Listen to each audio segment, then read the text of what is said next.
Hi, everybody. Almost lost my mic there. It's Ricky Heller from rickyheller.com. I work with people on restricted diets to show them how easy it can be to eat delicious food, no matter what your dietary restrictions, while you still continue to live in the real world. Okay, so today it's true confession time. I was one of those kids who hated Jello. I know I'm a freak of nature, right? It just like totally grossed me out. I couldn't eat gummy bears, anything with gelatin in it, completely off. And so that got me thinking about one of the most common alternative health trends that's around today that you've probably heard of, which is drinking bone broth, right? Everybody's drinking bone broth because it's really filled with lots of gelatin, which is great for healing. And the reason it's so important for healing, particularly leaky gut, you've probably heard, is because gelatin is a key component in collagen, which is present in all of our bodies. And collagen, if you supplement with collagen, and this is kind of what a lot of people are using. I know we actually use this. It's a tasteless powder. We use this for our dog Elsie because she takes collagen supplements for arthritis. So collagen supplementation is really important and really helpful if, let's say, you have leaky gut, because it helps to heal leaky gut. If you have autoimmune conditions, it can help decrease inflammation in the body. It can even help your liver to do its job so that detoxification works effectively, plus a whole host of other benefits. And so the question for me became, well, if I want to benefit from all of that collagen that's in the gelatin content, that's in the bone broth, how can I do that? Can I have the benefits of collagen production, and can I ensure sufficient collagen production even without the bone broth, even without that uh, product that comes from animal skin, bones, cooking them for up to 24, 48 hours until you have this gelatinous mass, which I could not bring myself to eat no matter what I did. So I looked a little more closely at what collagen is and what it does. And I asked the question, can we acquire the collagen we need through plant sources? And this is really important. Maybe you're on a plant-based diet, but maybe you are just grossed out by the concept of gelatin, or maybe you prefer to get all of your nutrients from whole food sources versus a supplement like that collagen powder. So collagen is a really important part of everybody's body. And our bodies synthesize collagen from the amino acids in our food. So bodies know how to make collagen on their own, and they do make collagen throughout our lives. However, some people get into trouble when they have issues like leaky gut, but also as we age, collagen production naturally kind of tapers off a bit. So it actually starts decreasing in our 20s, which surprised me. But then there's a drop off for most people in their 40s, around their 40s, and a big drop off, particularly for women at menopause around age 60.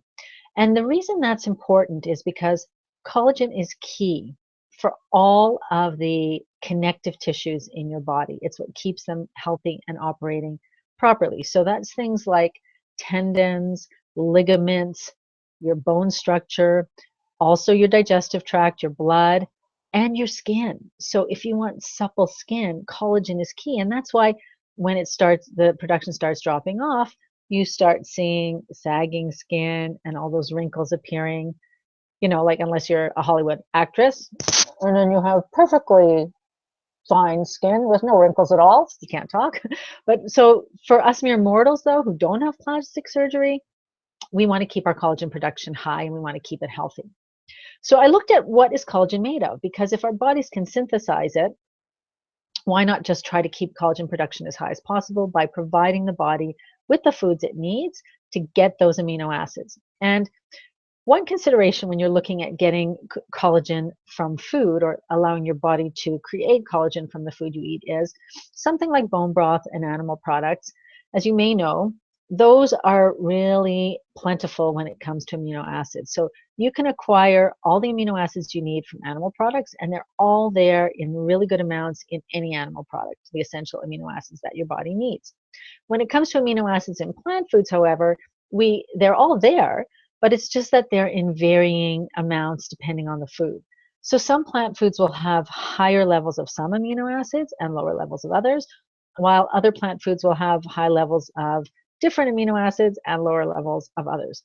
So the key there is being really careful about which foods you eat to ensure that you're going to get all the amino acids you need. And for most people with a varied diet, that's not a problem. But if you're looking specifically at collagen production, well, you want to look at particular amino acids. So as it turns out, I discovered there are 16 kinds of collagen, and we're really only interested in the top three. And for digestive health, healing leaky gut, so like if you're someone like me with candida and you want to heal leaky gut, then you're going to be mostly interested in type 1, the first type of collagen. So that kind of collagen has three crucial amino acids. It has others, but the top three that you want to look at are one called glycine, one called proline, and one called lysine. So let's look at what are some of the plant-based foods where you can acquire those nutrients. So all right, glycine, which is really important for dealing with inflammation, and also glutathione production, which is very important for detoxification. Glycine is abundantly available in sources like beans, soybeans, some leafies like spinach or kale, but also cruciferous vegetables like cabbage and cauliflower. So you want to be sure you get those crucifers and you get some of your green leafies for the glycine. The second one is proline, and proline is also abundant in soy and tofu, but some cruciferous vegetables like cabbage again, but also asparagus and avocado. So if you love avocados like I do, it's another excuse to eat them. Also in seaweed, so you could have your sushi, and then whole grains. So again, if you're on an anti-candida protocol like I am, and I'm also gluten-free, so you can't have all the whole grains, but you can have things like brown rice, whole brown rice, quinoa, which technically isn't a grain but counts as a whole grain. So quinoa is great, and you could have buckwheat, you could have teff. Any of the whole gluten-free grains would be terrific for your proline content. When we look at lysine, there are different foods that are high in lysine. So primarily there you're looking at dried beans and legumes, lentils, and nuts and seeds. And so what I think is interesting about that is, as I was saying, different plant foods are higher in different amino acids. So the proline is high in whole grains, whereas the lysine is high in legumes, nuts, and seeds. And you can kind of see how the concept of food combining came about with vegetarians and vegans when you look at those differences, because if you put them all together, you're going to get enough of all of them, combining this food that's high in proline with this food that's high in lysine, for instance. So that brings me to what I think are the two key concepts if you are going to feed your body what it needs to synthesize sufficient collagen.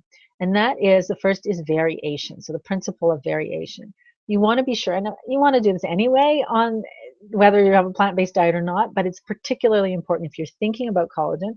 You want to have a really varied diet so that you get foods from all those different categories that are higher in different amino acids. So rotate your leafy greens, have different cruciferous vegetables, go for different fruits, go for different kinds of nuts, different kinds of seeds, different kinds of beans, and so on. Variation. The other thing is combination. So as I said, if you want foods that are high in lysine, you're going to have your beans and legumes. High in proline, you're going to have mostly whole grains, and you want to combine those kinds of foods too. Now, food combining has evolved over the years. So we used to think you had to combine them all in a single meal, but that isn't true anymore. So you could still combine different foods that are higher in different amino acids at different meals, even over a span of days.